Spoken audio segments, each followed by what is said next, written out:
Hello, and welcome to Champion Your Culture, the podcast where we dive deep into the heart of leadership and organizational culture. I'm Ryan McCarty. And I'm George Rogers. Together, we're here to guide you on a journey of personal and professional growth. Every week, we bring you insights, stories, and strategies to help you and your company thrive in today's dynamic world. So whether you're leading a team, running a business, or just eager to make a positive impact, you are in the right place. Let's jump right into today's show and champion a culture of purpose and passion. Welcome to Champion Your Culture.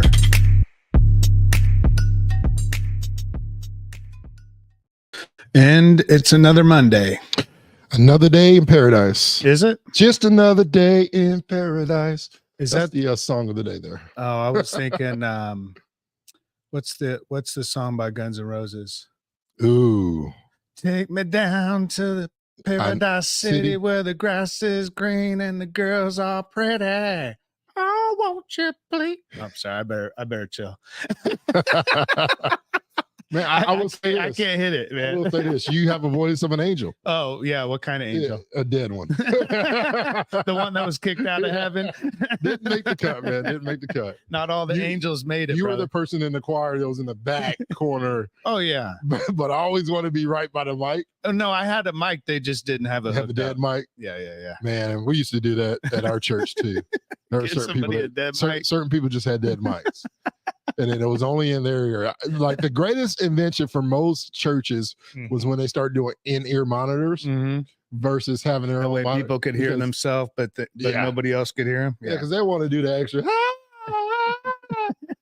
extra solo. And when we grow up, the deacons they didn't have all the lyrics. No, and I thought it was just good humming and that. No, they just forgot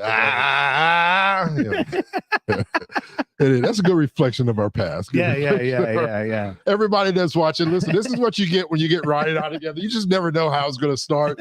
But as always, we want to thank you. We want to let you know we appreciate you for joining us here today on Champion Your Culture, the podcast, powered by Culture of Good.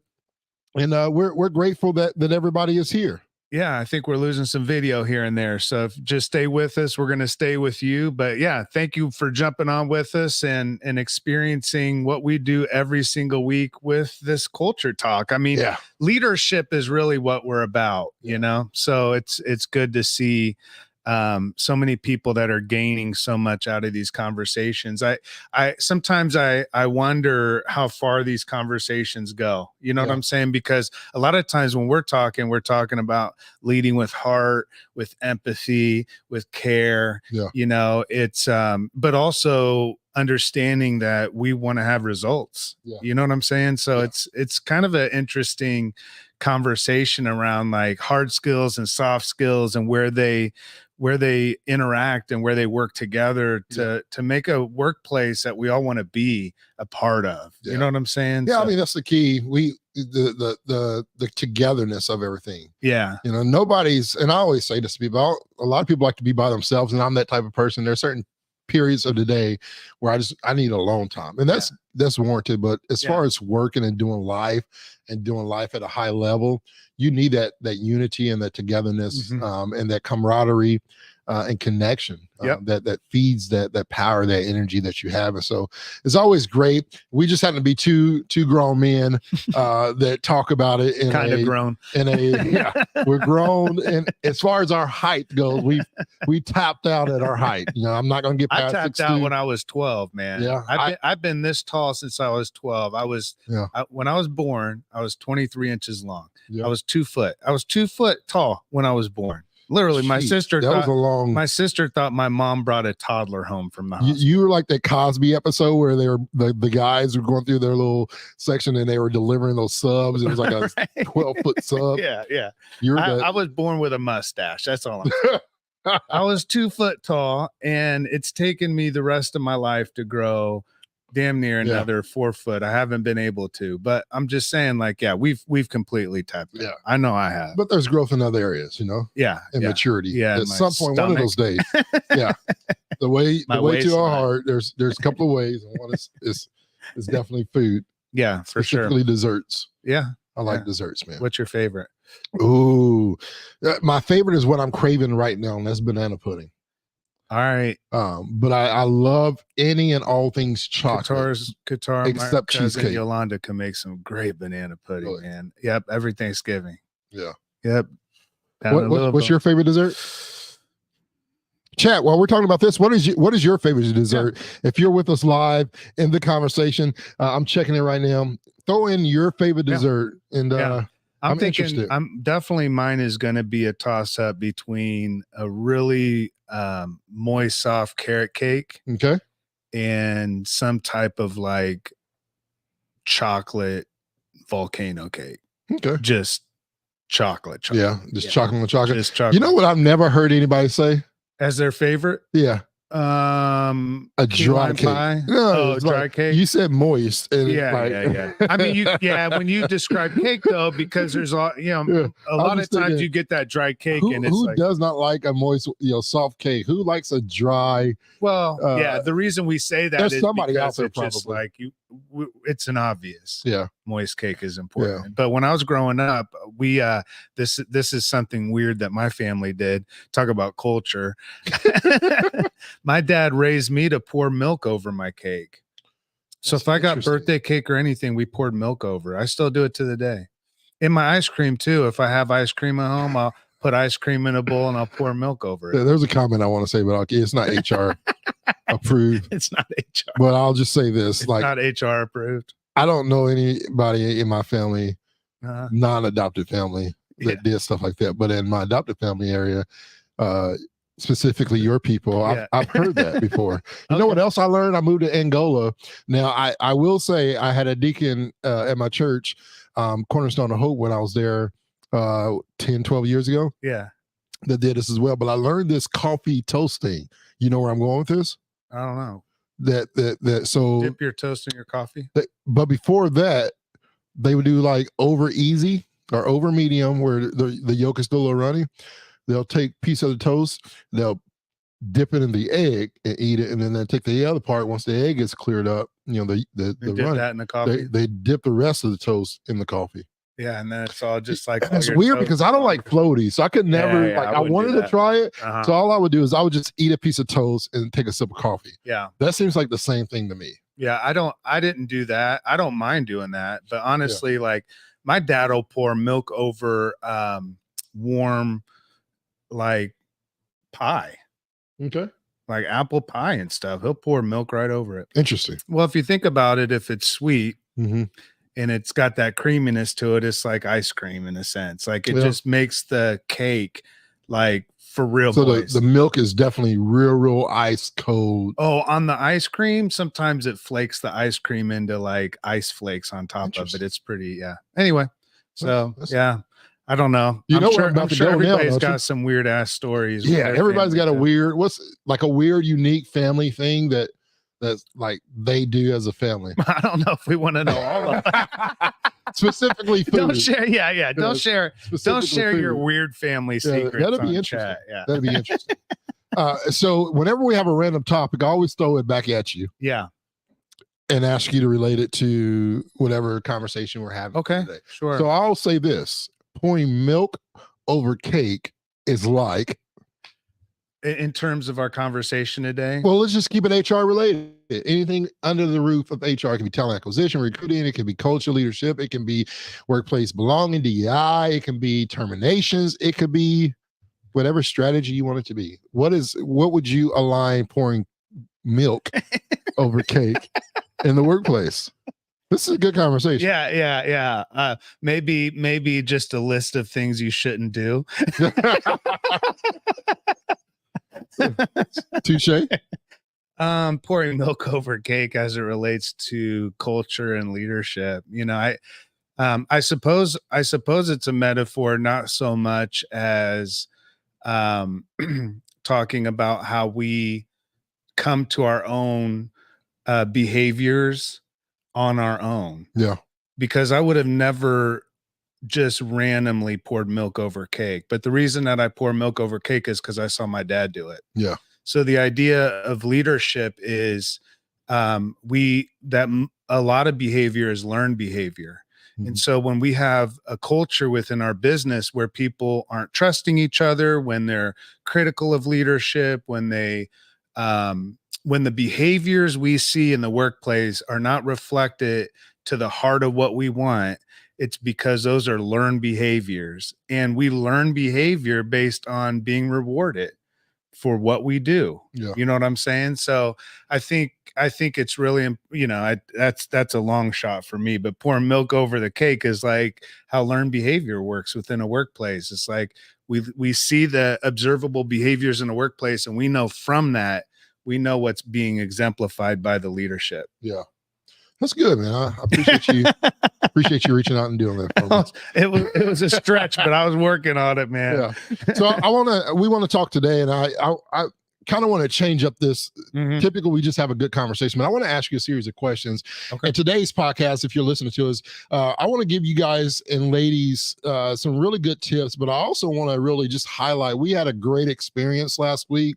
For those of you who didn't know, we had our second quarter of the year with some great organizations, some great people, very successful. And there are some, not necessarily challenges, but there were some interesting placeholders, as I call them, where I went back the next day and really just kind of jotted down some notes after listening, Mhm. going back through it, because we had organizations that were doing good, right? Had great strategies. Leadership is pretty good for the most part, how they felt Mhm. on examining their place of work. We had organizations that there was represented employees that were representing to be certified champions, but they were already had culture good in their workplace. Yeah, this was And an interesting it was a cohort. very great dynamic. And what I took from that was a lot of the feedback that we've been getting a lot from all our clients is, when they ask what we do and how does this really, what's the impact that it has? Yeah. What's the impact of paying all this money to get certified?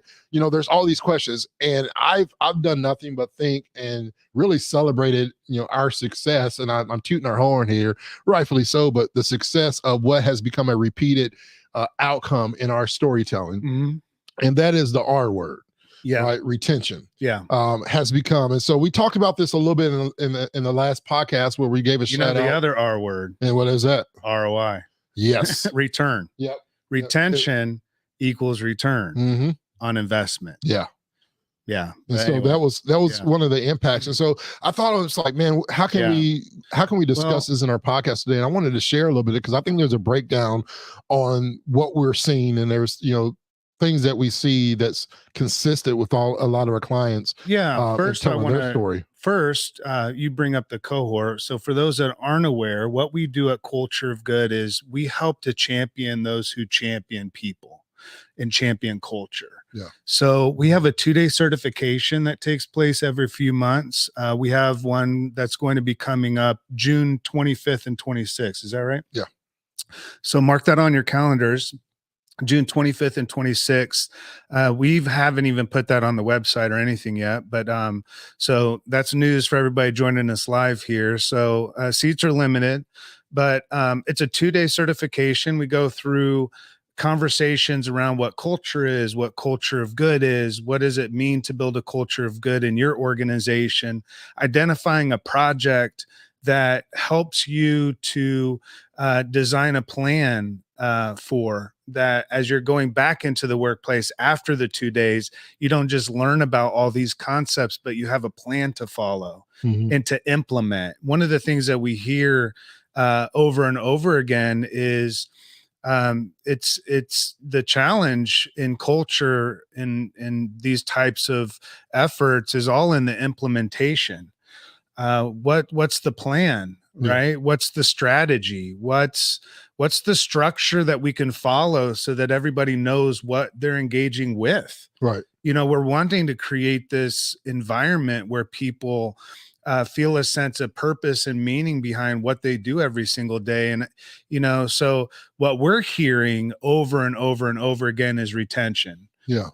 We heard it early on when I launched Culture of Good in the infancy stages 11 years ago with Scott in his company, TCC. Shout out to everybody from the Cellular Connection across the country. Because if it wasn't for those employees capturing the heart of what we were trying to do, it wouldn't have happened. Right. But what we found is that 93% of employees stated that culture of good gave them a sense of fulfillment in their everyday work. And it led to the result of that. This is where the money's at. It led to a 20% reduction in turnover. So what does that mean within an organization? Because as we've been doing this work, it's gone even further than that. And as you know, we'll highlight two companies that were at this last cohort because they're both in manufacturing. One is Wiley Metal out of Marion, Indiana. We bring them up quite often on the podcast. And then a new company that we were introduced to in this cohort with Cassie from Big Ass Fans. Many of you are familiar with Big Ass Fans. They make the big ass fans that you see in like gyms and factories, and they also make small fans as well. But those two companies were present, and what we found out about Wiley Metal is they had Mike Wiley, one of the executives, had come a year and a half ago to one of our cohorts and began implementing a culture of good through his business. And I've been coaching him every other week throughout that time as well. But after the 2-day certification, that cohort, he went back and started implementing culture of good, and their turnover has gone down from 230% to 17%.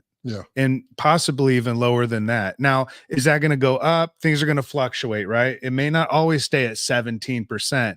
But what we do know is when we have a strategy, a culture strategy that we can follow and other people can follow as well, then we're all heading in the same direction.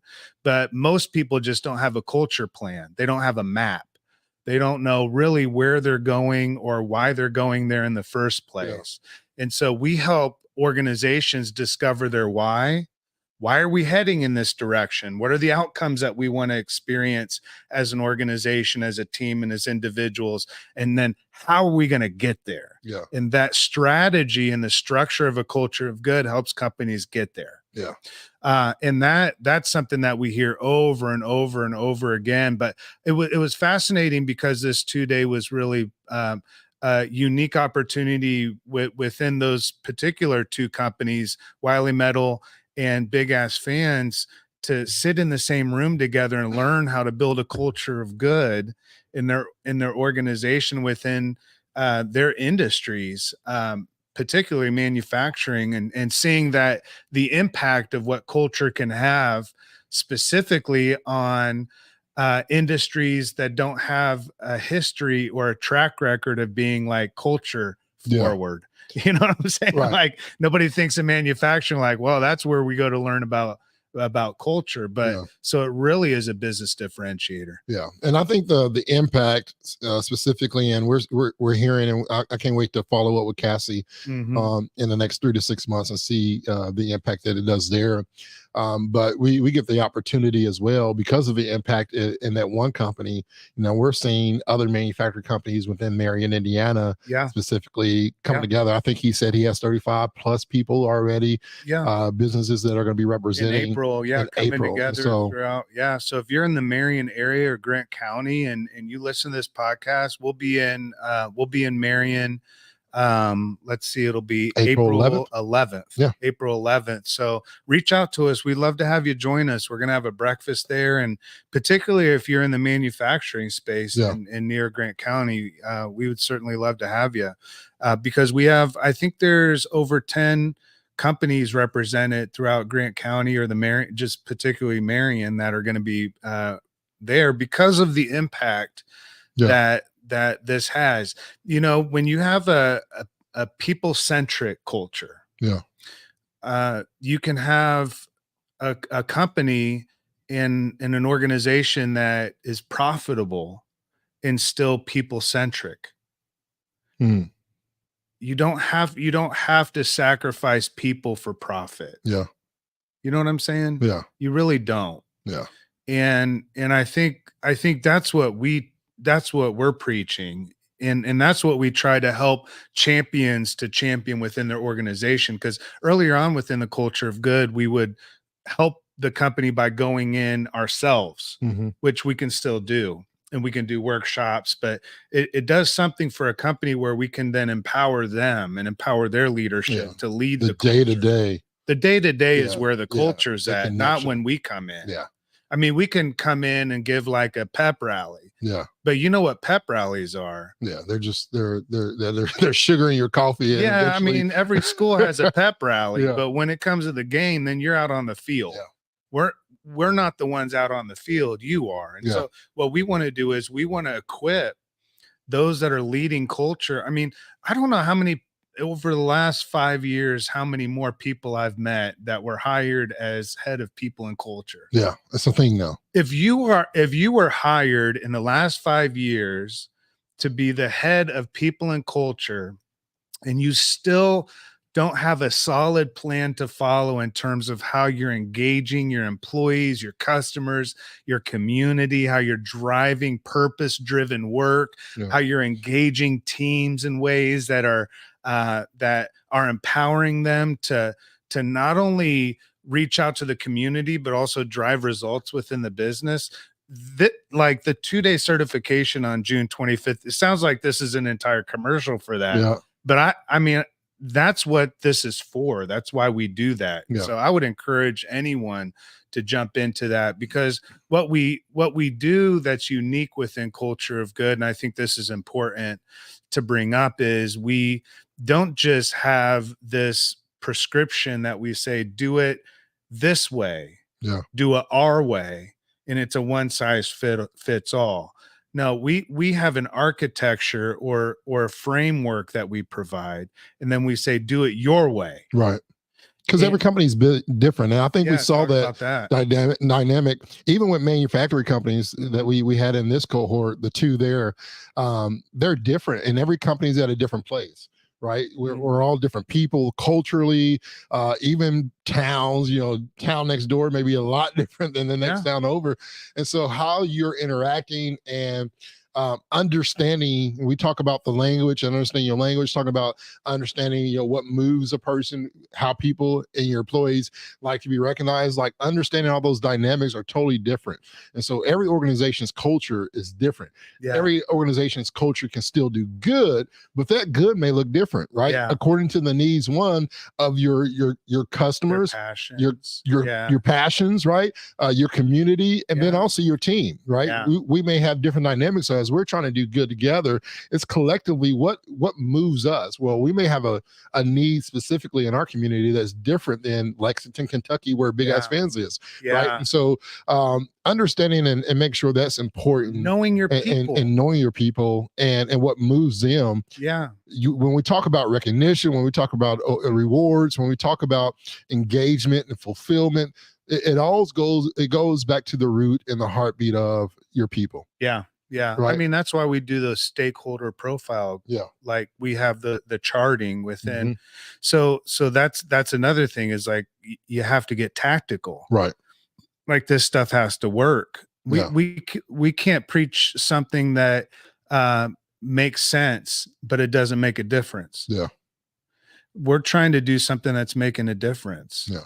Like we're not waking up every day, you and I, like leaving the life that we had before to go into culture work and leadership work in order to just like make some money and make a point. Yeah. You know what I'm saying? Like this stuff has to work. Yeah. And so we get tactical with that. Like it's structured in such a way that it can be operationalized within an organization. Mm-hmm.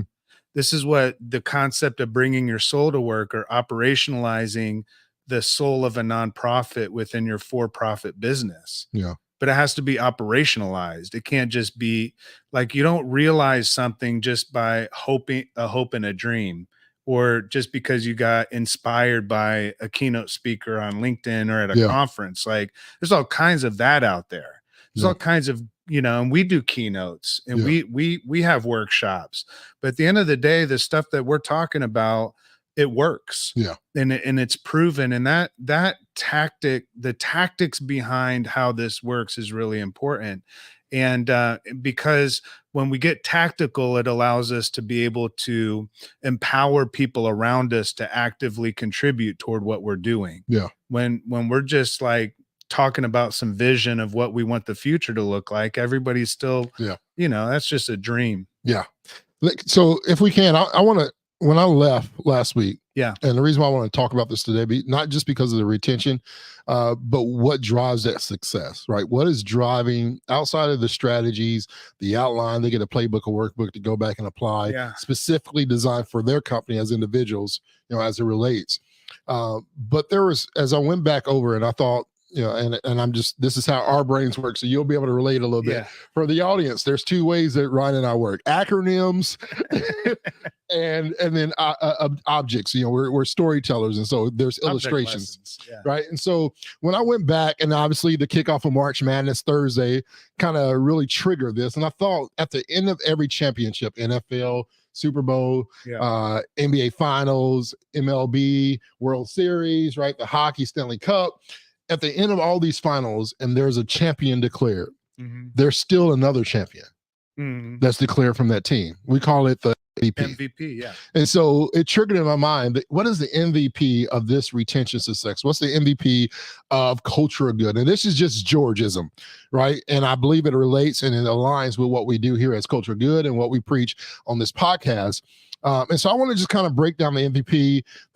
These words is what I found in conversations with Tim, Todd, Cassie, Tom, Mike, right? All the people that are in our cohort. These words really these three words and this acronym really stuck out a lot. And they talked about it, whether it's individually, whether it was within our workshops. And the first one is meaning, which, I'm thinking of. So for M, meaning, when you want to have we'll give you 3 successful retention factors on bringing the culture good within your workplace. And the first one is meaning. And I want you to kind of describe that alignment, because when I think about it, for me, it's that sense of fulfillment, right? I have meaning as an individual for the work that I do. So I come to work because I have a more than just engagement, more than just the work that I do. I'm being fulfilled by something that's connected to a greater cause. And so it's really that infusion. If I was to describe it, it's that infusion at the workplace where leaders can really give that alignment to what we call purposeful work, right? Purposeful good. When you hear that, and when I see that, as you were talking in one of the workshops, and it started clicking, because it takes a while. At first it's like, okay, what is this? The expectation, what am I getting myself into? Then it's like overwhelmed, and then it clicks. I understand the meaning behind this, but also understand what it means to have meaningful work. Well, think about in the that, place. even the word itself. What's the meaning? That's what it is, right? Yeah. Like when you said it as you were kind of throwing it back over to me, is like, what's the meaning behind this work? That's the question. When we talk about meaning, that's what we're saying.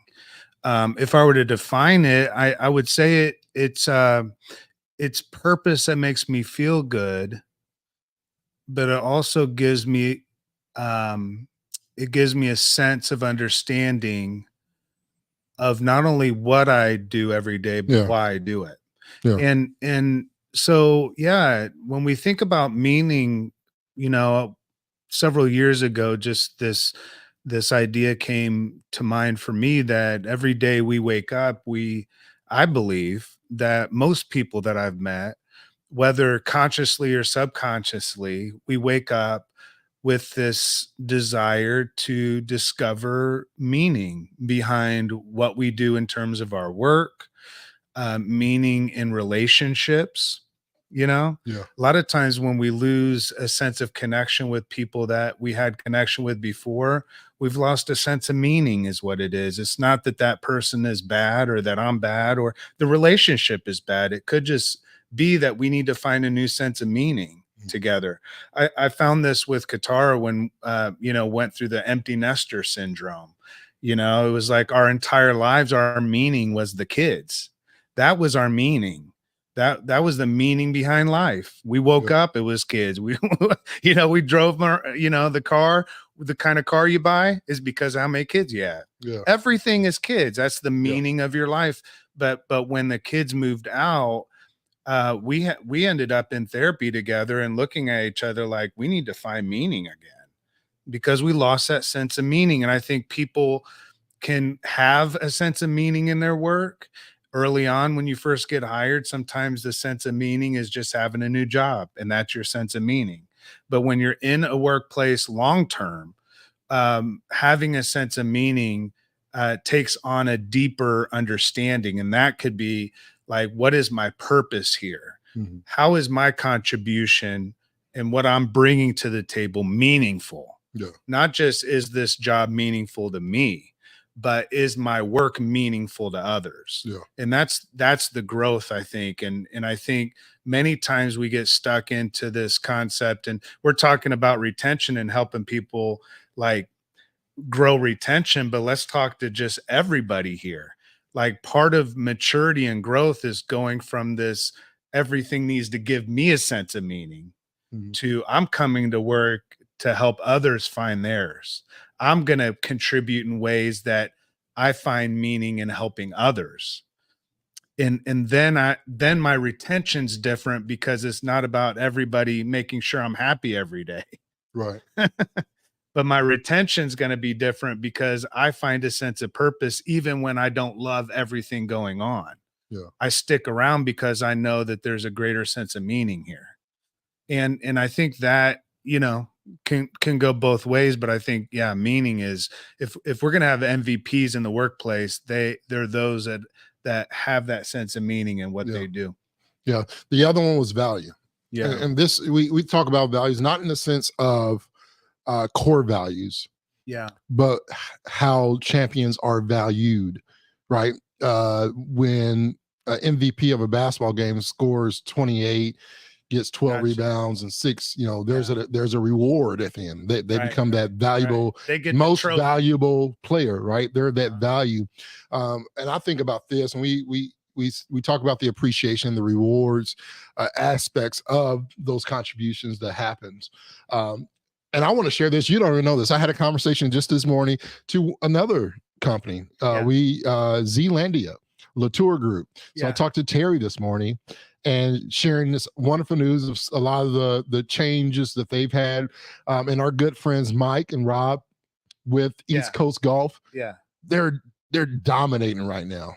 Nothing but praise. So shout out to their team. I believe Hey, Chris and AJ out awesome, there yo. on their team as well. But obviously, and this is, I mean, springtime hasn't even started, so Yeah. they're not even to where they're going to be this spring, this summer. But talking about the growth there, right? And one of the things, now I'll say this: if I work at a golf course in South Carolina or any golf course with these guys, like my reward is that I get to touch the greens all the time. Like there's a lot of recognition there. Yeah. I will be the most valuable putter. MVP. But part of that retention is also on their aspect is not just retention, and Mhm. it's rewards and recognition and what is done for them on also new hires. They're Yeah. growing like never before, right? And Yeah. their businesses. So shout out to Scott and the team there and Yeah. Terry as well at the whole Zealandia holding company. But we're seeing those dynamics where we talk about retention, but the other side of that is they're keeping so many of their good people. I also want to be a part of But that company too and that growth because that's it. they're valuing those who have value. Right. So you're hiring different people. Yeah. When you start retaining people, good people, Hmm. not, you know, you don't want to retain everybody, Right. but you know what I'm saying? The Mhm. difference. I mean, you don't want to lose great people. Yeah. Because, well, what does that do? That only makes me want to work for you. That also does something to me. If on my team, I don't have to keep changing players all the time. Yeah. I mean, you look at across the board in athletics, you don't want a team where the team never gets to gel and never has a flow. because you're constantly changing players throughout the season. Yeah. If you're having turnover, it's frustrating to the team members when every 3 weeks there's somebody new that needs to be trained on shit that they learned 2 years ago, and they're trying to stick around. Yeah. You know, and so what they're finding at Wiley Metal with that reduction in turnover is more than just retention. They're finding teams are happier. Yeah. Morale is up. Yeah. People are caring about each other more. What? Right. What else? Safety's up. Mhm. Why? Because you don't have a bunch of new people. I mean, they're Cutting in their fingers off. manufacturing, man. Yeah. Yeah. Yeah, you know, it's dangerous. Yeah. And so if you have a lot of turnover, that's an issue. Yeah. It's a safety issue. Turnover is a safety issue. Correct. And so so they're seeing better safety. There's all types of rewards that come out of having retention.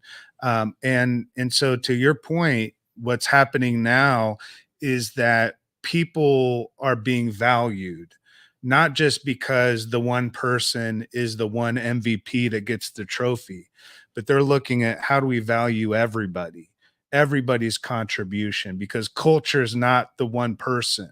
Culture's not on LeBron. You know what I'm saying? Right. Like culture's the entire team. And so you know, a lot of times with the MVP, we think about the one person, but we're saying most valuable people. The most valuable people are the ones that are the people that know meaning, that are actually valued within the organization, recognized for good work. How do I know that my contribution is meaningful if you never tell me? Yeah. You know what I'm saying? Right. If it's always guesswork. Yeah. And so we want to take the guesswork out of good work. Yeah. That's good.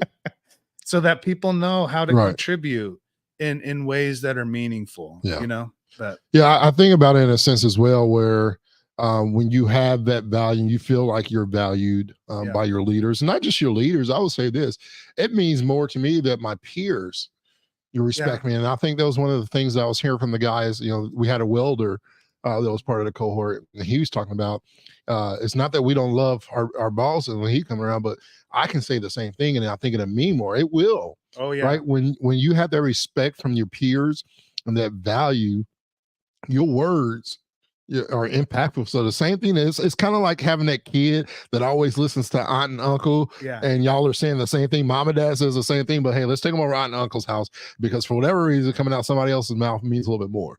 Right.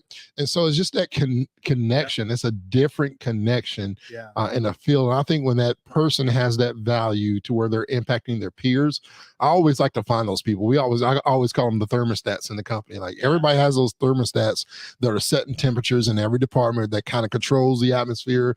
If that person is happy and laughing, everybody's happy and laughing. If that person is not here that day, you can kind of see the mood different, because Yeah. that person sets the temperature. When that person is frustrated, you can see that the atmosphere is a little bit different, right? Because of that person kind of rules that area. That body language is controlled. That does in that happen. atmosphere. I'm not sure how to avoid that, because a lot of times teams do take on the personality of one person. Yeah. Normally the manager or the organization Yeah. takes on the personality of its Yeah. CEO. Yeah. I'm not really sure how to avoid. I don't think Well, that's how you do it is that you make sure that person becomes the champion. and that knows how to lead. You grow, you develop and grow them, Yeah. and because they have a gift.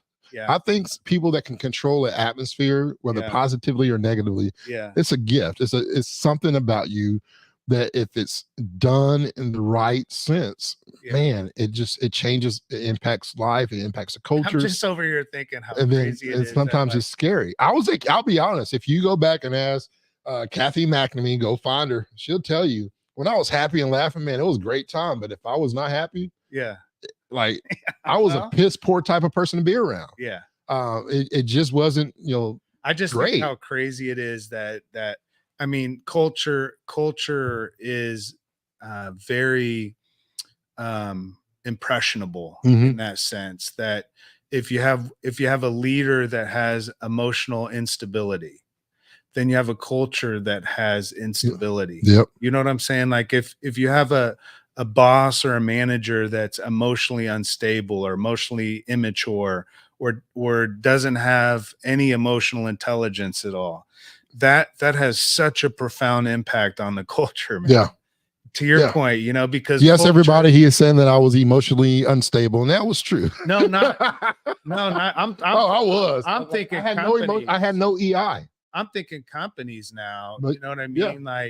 Like the idea of that is, and even to myself when I was a pastor leading a church, the areas where I was emotionally immature, whatever it was, has an impact on the organization, you Yeah. know.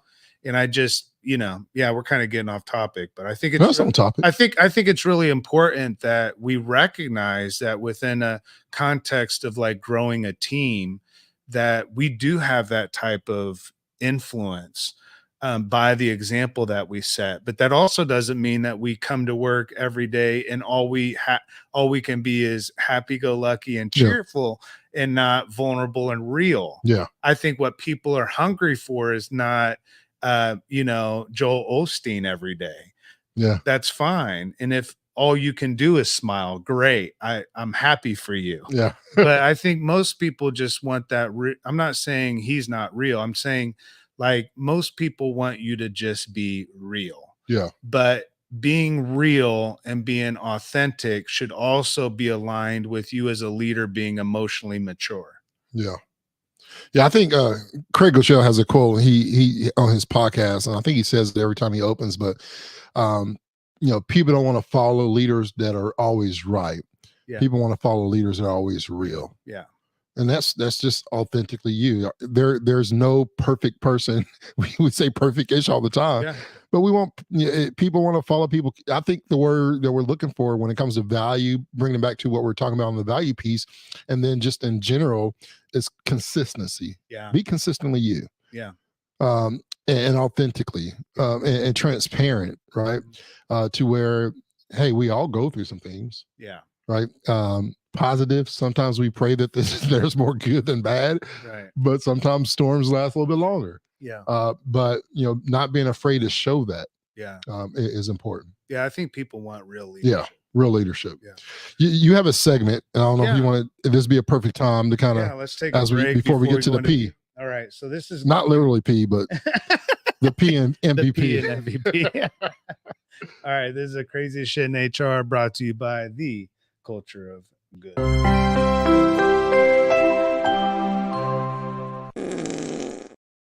All right. So this I sent to you several weeks ago. Woman in shock. This is the headline here. Okay. This is the actual article. This is a real article published that he's reading. Mm-hmm. Woman in shock when she woke up to her boss at the end of her bed after calling in sick. Do you need the rest of the story? I mean, I would like a little bit more information, but this is where, I mean, even with that title, you go ahead and do a little story time. Well, here's a couple more headlines within the article. Yeah. A woman was in for a rude shock when she called off work because of a stomach bug just for her boss to show up at her bedside. He thought that she didn't want to drive in, and he offered to drive her so she could still work. So there's a lot of details that go on this, because I'm thinking, number one, that is a caring boss to show up at your house. That's right. But maybe caring too much. There's something to the story. How did he get in the house? Okay, so she had a roommate that smoked apparently and left the door ajar, and so he was worried somebody broke in. No, the boss just decided apparently that the door was cracked open, and he thought, I should just go in. Wellness check. I suppose so. She woke up sick in bed, and he's standing. I mean, there's a part of me that wants to laugh. The other part of me is in absolute shock, and it's very disturbing. Yeah. But this is some crazy shit in HR, because I can't imagine a call to HR that afternoon. Yeah, especially, yeah. I mean, so I didn't realize that the door was open and all that. I thought he had a key to the house, so there had to be some type of friendship or relationship there that he felt comfortable going inside. But you're saying the door was open and just walked right in. That's almost a come on man moment as well. And offered her a common ride sense to work. Yeah. Like I would knock. Yeah. I would probably be, me in all genuine, being genuine, if the door's open, then I'm worried. Like, did something happen or did she forget did she go to work?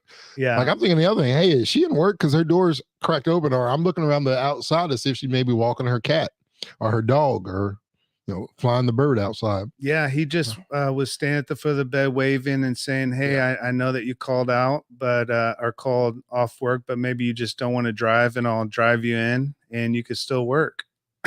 So that's yeah, That I would find it hard to go back to work as an yeah. employee. Well, that was the end of that employment. Yeah. Yeah, for Like I sure. would have to quit, but I also like, Oh, I would be rich. yeah. Yeah, Who are yeah. you to show up in my house? One, who are you to show up in my house? Two, who are you to show up in my room? Three, Right. how did you walk out of this room, Waving. out of this house? Yeah, yeah. Oh yeah. Anyway. If somebody showed up at my daughter or wife or sister, cousin, any female, Yeah, yeah. Hey, ladies and gentlemen out there, male bosses or female bosses, yeah. Anybody don't just show up stay at out of somebody's house people's if they house. call out. Stay out If of you have trust, that's a trust issue factor. well, yeah. No, When you shit. showed up at the house, like, yeah, I would think so. yeah, over 8 million people called in the there's- day after the yeah. Super Bowl. I mean, that's not just a trust issue. That's illegal. Yeah, Yeah, that's trespassing. yeah, Yeah. antitrust So problems. so M is meaning, V is valued, right? Valued people within, and then P is what? purpose. We talked about this a lot, Uh-huh. and when we talk about meaning earlier, we talked about purposeful work Yeah. and how that aligns. When I think about purpose here, is that sense of direction. I said declaration. It's that sense of direction, right? Uh-huh. That then connects to that fulfillment, right? So we always talk about who are you, where are you going, right? Those are questions like the identity and then the sense of direction on where you're going as an individual. I think as a company, we understand what we do, which is, hey, this is where the company is headed. But when we talk about having meaningful work, when we talk about bringing culture good into your workplace, it's giving individuals a sense of direction in the sense where they get to control those things and have a sense of purpose on where they are going that connects to their why. Yeah. Individually. Yeah. And that gives them a sense of meaning. Yeah. Meaning has to do with what the hope is. Yeah. I think purpose has to do with what the function is. Yeah. A lot of times we think of purpose being the same thing, very interchangeable with meaning. Like I have this sense of purpose, like this I think that's the sense of meaning. The purpose is like, what's the purpose of this pen? The purpose of this pen is to write with. It's not, I mean, that's why the pen was designed the way that it is, right? It's a pen. When we think about purpose and we think about, immediately I go back to like, what is my role here? What is my contribution based on my role? What, you know what I'm saying? Like what's baked into what I do in terms of my function? Because when I can function the way that where I find meaning, then I find fulfillment. It's the function of my work with a sense of meaning. That's purpose. You know what I'm saying? It's what is my purpose? It's like, what is my function? Yeah. And when my function or what my responsibilities and my role within a workplace doesn't align with my values, then then I have internal conflict, and that's going to impact my retention, because I'm not going to stick around in a place where my daily function doesn't align with my values or with where I find meaning. Right. So I think of purpose very much. Most of the time, I've always tied it directly just to like the sense of meaning. But as you were talking about purpose in this context, I immediately went to people need to feel that what they do every single day is tied to that why. The meaning is the why, the purpose is the what. What is my purpose? What's the mission? Yeah. And what's my purpose in the mission? You know what I'm saying? Yeah. Where are we headed? What's the direction? Yeah. right? What's the direction and where am I sitting on this bus? Or Yeah. where am I supposed to be within this team? What position am I playing? We talk about it all the time with Yeah. purpose and position, right? Yep. If you don't know the position that you're playing on a team, it's going to be really hard to know the purpose. Yeah. So I think of it more in the sense of function. It's like your MVPs are the ones that really find fulfillment in what they do every day. Yeah. Yeah, I think of it when I think of the MVP on most teams and scenarios. And what I loved a few years ago, Golden State won their first championship. Mhm. The MVP was not the best player necessarily on the team. Right. It wasn't Steph Curry. It wasn't Klay Thompson. Right. Yeah. It was Andre Iguodala who Yeah. it was kind of beginnings. He was like at the peak going towards the latter part of his career. Mhm. You know, I think he played another 5 or 6 years after that. If I'm not mistaken. But I think about the impact that those MVPs, these champions that are leaving, and my hope is that they become MVPs of their organization. Yeah. Where they become valuable people, Yeah.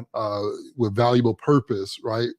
Taking their valuable potential. I'm on a roll here. You saying this, but they take that, right, and they're able to not just live it. And I think one of the greatest impacts we see with all our champions is that they don't just keep it; they truly share it. Yeah. Right, where it spreads, where there's others. You know what we see with Mike Wilder, we see it all the time.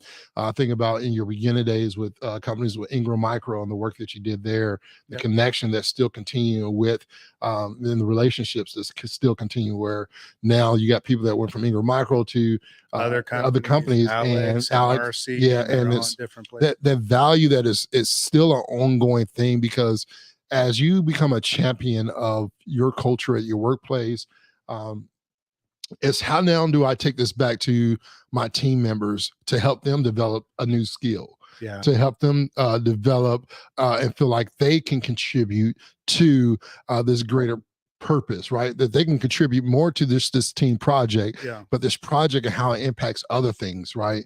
And so when I think about all our champions that have just thrived at it, I think about the impact that they're not just making to champion the culture, but I think about the impact they do to make other people better around them. Yep. And that's the good, right? We can do good in the community, and that's part of the big good. That's part of the algorithm. So that's part of the good that we want them to do. But I think the greater good at every MVP on any team that I've seen is how they made and impacted those around them to be better. Yeah. And I think, you know, when I walked away last week, and this has just been on my heart, and I wanted to talk about that today, because when you're an MVP, when you're a champion, that MVP has made the team better, made the coaches better, the bosses better, right? And obviously, if you're a champion, it's also going to make the finances better, right? There's an outcome of bringing culture good in your work. And I wanted to share that message behind the MVP mindset, because it's been on my mind ever since, thinking about the impact that these champions are making, and also encourage everybody that's watching us to, hey, it doesn't have to be Ryan and George coming into your office, but it should be Ryan and George coming into your office.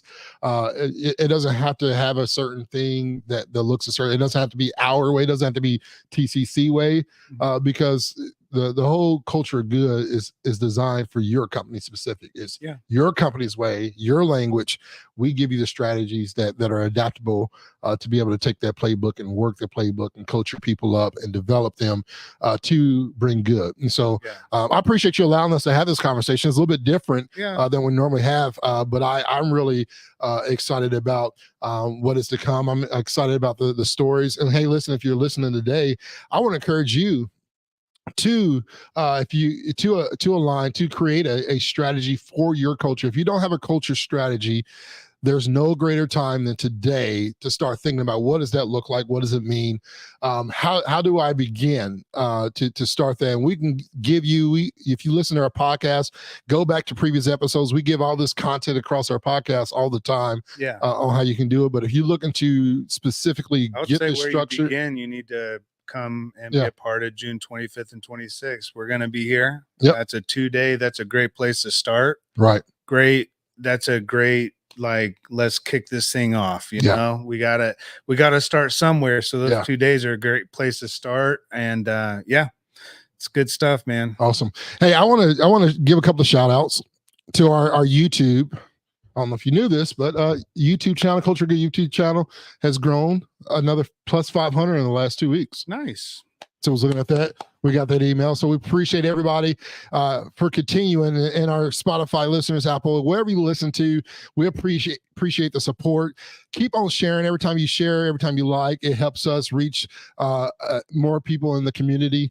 And we want to get this message out. We don't do this for any funds. We don't get paid to do this. We just do this because it's pretty good to have an hour to really share what's really on our hearts and give it back to the community.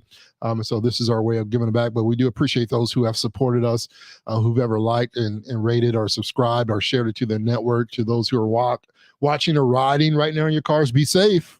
Yes. But we appreciate you allowing us to bring our soul to work to do what we do today. Yep. And as always, we love you, and we'll see you back here next week on Champion Your Culture. Thank you for tuning in to Champion Your Culture. We hope today's episode has sparked new ideas and inspiration for your journey in leadership and cultural development. Building a culture good is a collective effort. If you found value in conversations today, please subscribe to our podcast. Follow us on your favorite platform and share this episode with your friends and colleagues. Your support helps us reach more people and spread the message of impactful leadership and positive cultural change. Don't forget to visit cultureofgood.com to explore how you can become a certified culture champion.